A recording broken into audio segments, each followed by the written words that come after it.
Hello दोस्तों, LV classes की इस नई वीडियो में आप सभी का स्वागत है।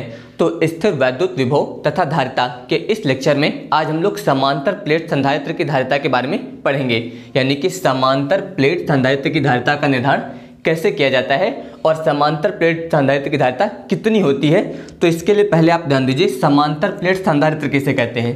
ध्यान दीजिए समांतर प्लेट संधारित्र में दो धातु की प्लेटें होती हैं। ध्यान दीजिए इस प्रकार से इसमें धातु की जो है दो समतल प्लेटें होती हैं, जैसे कि ये यहाँ पर ध्यान दीजिए पहली प्लेट हो गई, इसी प्रकार इसमें ये दूसरी प्लेट हो जाएगी। तो याद रखिएगा समांतर प्लेट संधारित्र में धातु की जो है दो समतल प्लेटें होती हैं, जैसे कि यहाँ पर दी गई हैं। और याद रखिएगा दोनों प्लेटों की लंबाई और चौड़ाई जो होती है वो समान होती है, यानी कि जो पहली प्लेट की लंबाई और चौड़ाई होगी वही दूसरी प्लेट की भी लंबाई और चौड़ाई होगी। यानी कि आप बता सकते हैं कि दोनों प्लेटों का क्षेत्रफल जो होता है वो समान होता है। जितना इस प्लेट का क्षेत्रफल होगा उतना ही इस प्लेट का भी क्षेत्रफल होता है। इतना आप लोग याद रखिएगा।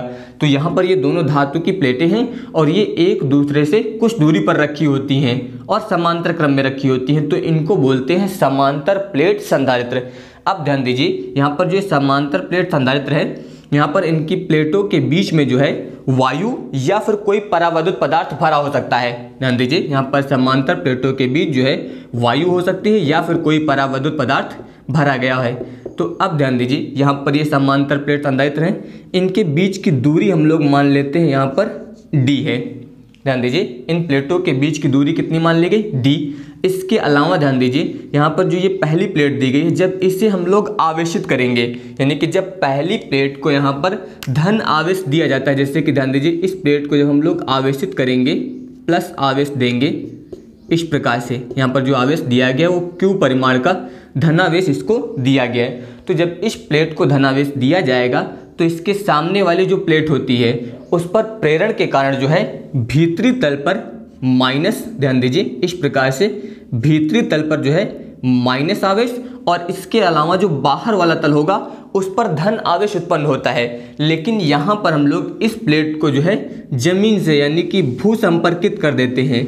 जब इसे यहाँ पर हम लोग भू संपर्कित कर देंगे तो भू संपर्कित करने पर इस प्लेट के बाहरी सिरे पर जो प्लस चार्ज होता है वो पृथ्वी से आने वाले इलेक्ट्रॉनों द्वारा निरावेशित हो जाएगा। यही आपको संधारित्र में भी बताया गया था कल कि उसमें जो दूसरी प्लेट होती है उससे हम लोग भू संपर्कित करते हैं, तो वही यहाँ पर किया गया है। यहाँ पर ये समांतर प्लेट संधारित्र है। जब यहाँ पर हम लोग एक प्लेट को धन आवेश देते हैं तो उसके सामने वाली प्लेट पर जो है माइनस और प्लस दोनों आवेश उत्पन्न होते हैं। माइनस आवेश जो है वो भीतरी तल पर उत्पन्न होता है और प्लस आवेश जो होता है वो बाहरी तल पर उत्पन्न होता है। लेकिन जब यहाँ पर हम लोग इस प्लेट को पृथ्वी से जोड़ देते हैं, यानी कि इस प्लेट को यहाँ पर भू संपर्कित किया गया है, और जब यहाँ पर इस प्लेट को हम लोग भू संपर्कित कर देते हैं तो बाहरी सिरे पर इसके जो प्लस चार्ज होता है वो पृथ्वी से आने वाले इलेक्ट्रॉनों द्वारा जो है निरावेशित हो जाता है, यानी कि समाप्त हो जाता है। तो इस प्लेट पर केवल कौन सा चार्ज बचता है, माइनस चार्ज बचता है। इसका मतलब अब यहाँ पर समांतर प्लेट संधारित्र की दोनों प्लेटों पर जो है समान परिमाण का आवेश होता है। ध्यान दीजिए परिमाण दोनों के समान होते हैं लेकिन प्रकृति विपरीत होती है, एक प्लस होता है और दूसरा माइनस होता है। तो इस प्रकार से यहाँ पर ये जो समायोजन तैयार होता है इसे बोलते हैं समांतर प्लेट संधारित्र। तो यहाँ पर हम लोग इसी संधारित्र की धारिता का निर्धारण करेंगे। इसके अलावा याद रखिएगा कि इस समांतर प्लेट संधारित्र में जो वैद्युत बल रेखाएं होती हैं वो धन प्लेट से ऋण प्लेट की ओर गतिशील रहती है, यानी कि इस प्रकार से इसमें वैद्युत बल रेखाएं होती हैं। ध्यान दीजिए ये यहाँ पर जो है वैद्युत बल रेखाएं हो जाएंगी, किनारों पर इस प्रकार से होंगी। इस प्रकार से आप वैद्युत बल रेखाएं यहाँ पर दिखा सकते हैं। और इसमें याद रखिएगा किनारों को छोड़कर मध्य में जो है सभी जगह पर वैद्युत क्षेत्र की तीव्रता समान होती है। ये आप लोग याद रखिएगा कि किनारों के अतिरिक्त जो है मध्य में सभी जगह पर वैद्युत क्षेत्र की तीव्रता जो है समान होती है। तो अब ध्यान दीजिए इसमें आपको क्या बताया गया कि समांतर प्लेट संधारित्र में धातु की जो है दो समतल प्लेटें होती हैं जिनकी लंबाई और चौड़ाई समान होती है, यानी कि दोनों प्लेटों का क्षेत्रफल जो है वो समान होता है। ये पहले ही आपको यहाँ पर बता दिया गया है। और इसके अलावा यहाँ पर दोनों प्लेटों के बीच की दूरी मान ली गई है स्मॉल d, और इसमें आपको ये बताया गया कि जब यहाँ पर हम लोग एक प्लेट को आवेशित करते हैं तो दूसरी प्लेट पर जो है उसी परिमाण का ऋणावेश यहाँ पर उत्पन्न हो जाता है, जो कि परिमाण में इसके समान होता है लेकिन प्रकृति में विपरीत होता है। तो आप ध्यान दीजिए, पहले तो आप इस फिगर की सहायता से इसमें यही लिखेंगे। ध्यान दीजिए, फिगर की सहायता से इसमें क्या लिखेंगे, आप इसमें बताएंगे कि माना प्रत्येक प्लेट का समान क्षेत्रफल कैपिटल ए है। ये मान लेना आपको कि प्रत्येक प्लेट का समान क्षेत्रफल जो है वो कितना है, कैपिटल ए है, और दोनों प्लेटों के बीच की दूरी जो है वो स्मॉल डी है, तथा दोनों प्लेटों के बीच जो है के परावैद्युतांक, यानी कि इन प्लेटों के बीच जो है के परावैद्युतांक का कोई परावैद्युत पदार्थ जो है भरा गया है। तो वही आपको यहाँ पर मानना है कि दोनों प्लेटों के बीच जो है के परावैद्युतांक का कोई परावैद्युत पदार्थ भरा गया है। और चित्र की भांति जब यहाँ पर हम लोग बाईं प्लेट को धन आवेश देते हैं तो दाईं प्लेट पर उसी परिमाण का ऋण आवेश उत्पन्न हो जाता है। इस प्रकार से आपको यहाँ पर इतना लिखना है। अब एक बात स्क्रीन पर ध्यान दीजिए, आप किस प्रकार से लिखेंगे, आप इसमें लिखेंगे कि माना प्रत्येक प्लेट का समान क्षेत्रफल कैपिटल ए है तथा दोनों प्लेटों के बीच की दूरी स्मॉल डी है, और दोनों प्लेटों के बीच के परावैद्युतांक का कोई परावैद्युत पदार्थ भरा गया है। चित्र की भांति जब बाईं प्लेट को धन आवेश दिया जाता है तो प्रेरण के कारण सामने वाली प्लेट या फिर बोल सकते हैं दाईं प्लेट पर उसी परिमाण का ऋण आवेश उत्पन्न हो जाता है। इतना आपको यहाँ पर लिखना है। अब इसके बाद ध्यान दीजिए, अब आप यहाँ पर लिखेंगे कि माना प्रत्येक प्लेट पर आवेश का पृष्ठ घनत्व सिग्मा है, यानी कि ये मान लिया गया है कि प्रत्येक प्लेट पर जो है आवेश का पृष्ठ घनत्व सिग्मा है। तो दोनों प्लेटों के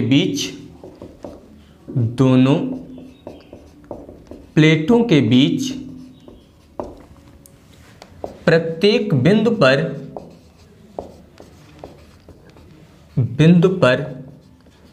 वैद्युत क्षेत्र की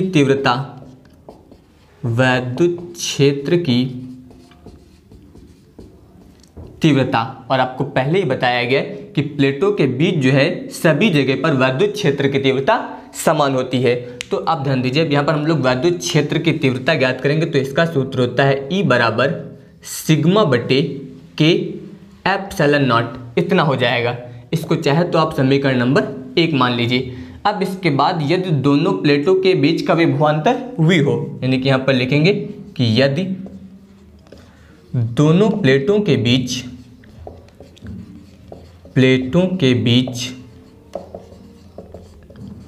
का विभवांतर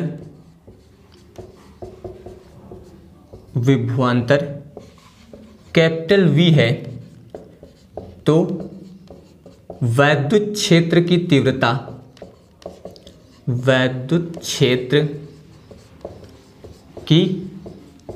तीव्रता, यानी कि अगर दोनों प्लेटों के बीच का विभवांतर कैपिटल V है तो वैद्युत क्षेत्र की तीव्रता क्या होगी, तो वैद्युत क्षेत्र की तीव्रता होती है E बराबर, ध्यान दीजिए सूत्र होता है E बराबर V बाई डी, ये सूत्र होता है। तो इसके अनुसार ध्यान दीजिए, अगर यहाँ से हम लोग V का मान ज्ञात करें तो D इधर गुणे में आ जाएगा, यानी कि ये हो जाएगा V बराबर E इंटू डी, इतना होगा। अब यहाँ पर जो हम लोग समीकरण 1 से E का मान रखेंगे, यानी कि यहाँ पर आप लिख सकते हैं समीकरण 1 से।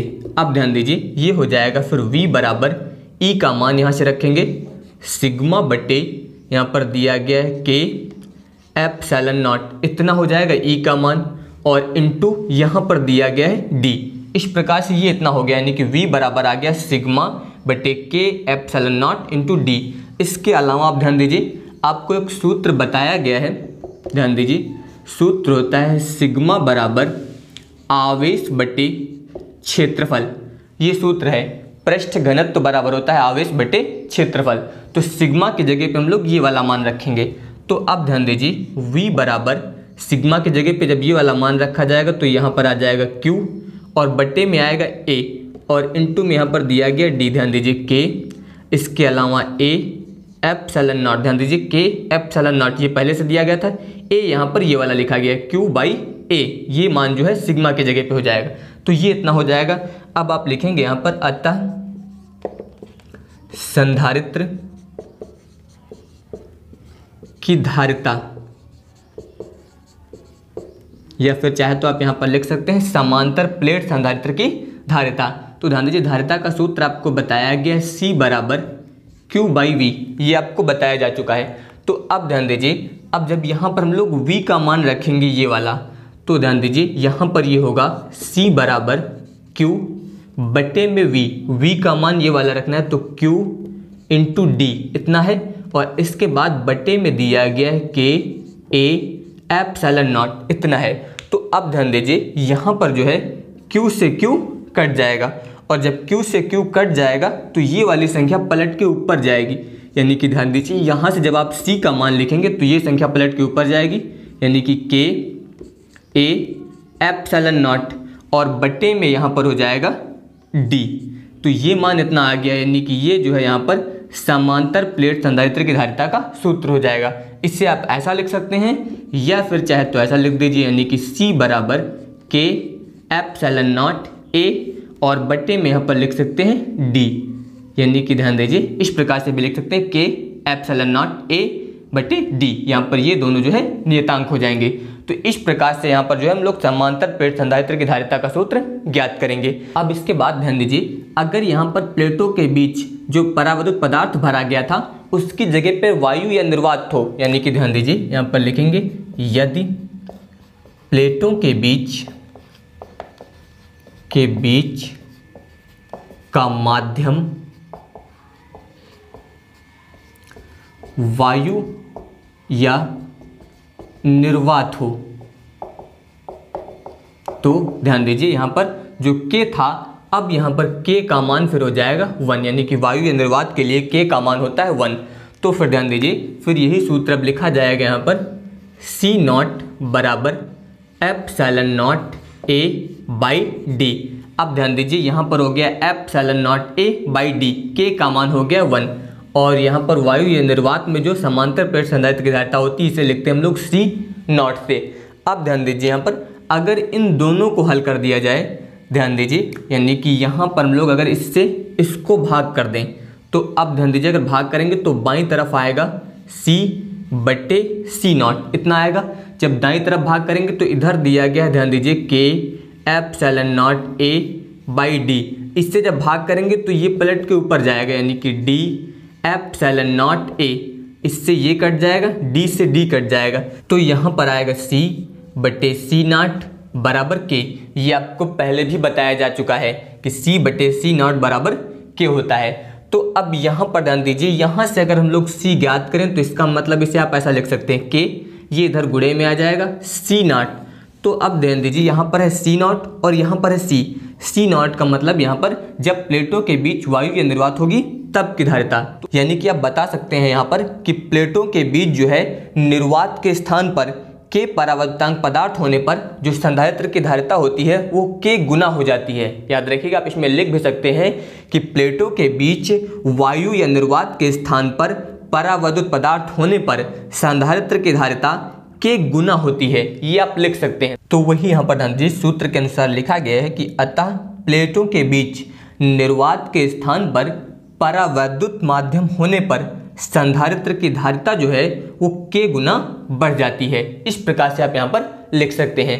अब इसके बाद यहाँ पर हम लोग कुछ मुख्य पॉइंट ध्यान देंगे। तो अभी आपको सूत्र बताया गया C बराबर K epsilon not A by D। इस सूत्र के अनुसार इसमें कुछ मुख्य पॉइंट अब ध्यान दीजिए, आप यहाँ पर ध्यान दीजिए। इस सूत्र के अनुसार आप बता सकते हैं कि C प्रोपोर्शनल टू A, इसका मतलब जो धारिता है वो प्लेटों के क्षेत्रफल के समानुपाती है, यानी कि धारिता जो है वो प्लेटों के क्षेत्रफल पर निर्भर करती है। एक तो ये कंडीशन है।